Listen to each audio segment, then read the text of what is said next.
चालल्या आहेत त्या भयानक आहेत आणि त्याला कुठेतरी कायद्याची सगळ्या गोष्टी देशात कायदे आहेत, एन्फोर्समेंट कमी आहे ना बऱ्याचशी नाकार ते कायदे केलेले आहेत. आमच्या पंतप्रधानांनी बरेच कायदे बदलले, आउटडेटेड कायदे बदलून टाकले बरेचसे,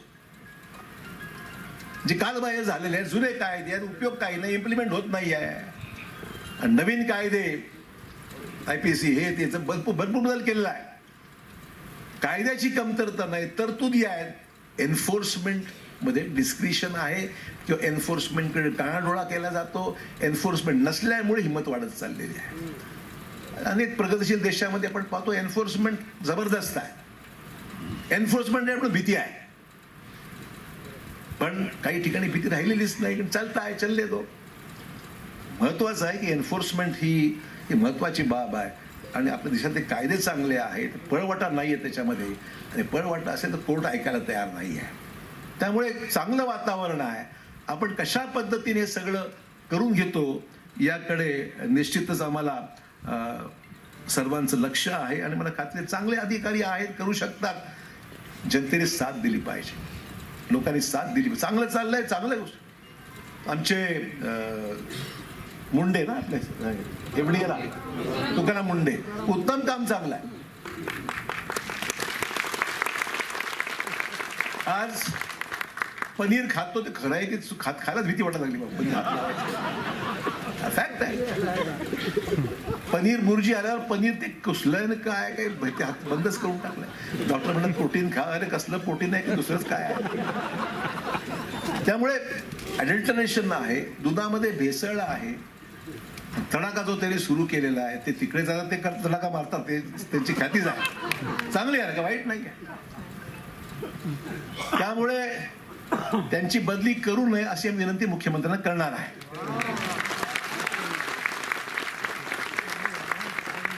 मुद्दा एवढाच आहे की चांगले अधिकारी आहेत, करतायत.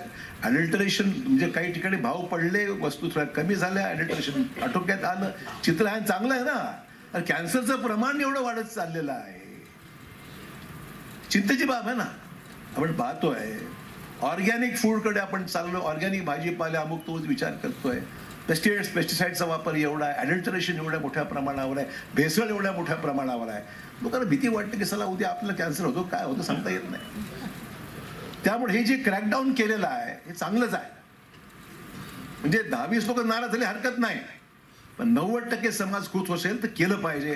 त्या मताचे आम्ही कोणी असो, किती जवळचा असो, केलंच पाहिजे.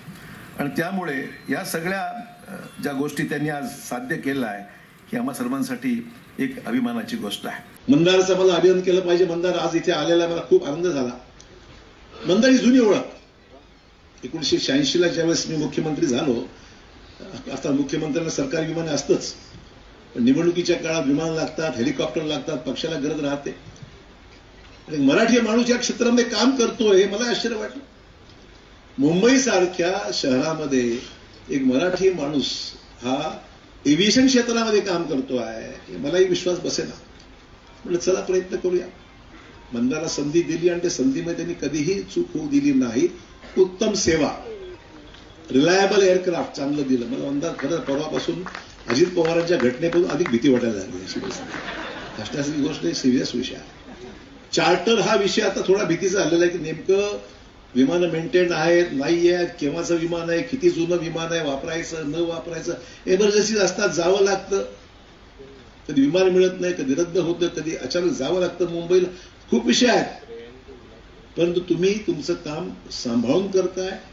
या क्षेत्रामध्ये तुम्ही चांगली सुरुवात केलेली आहे.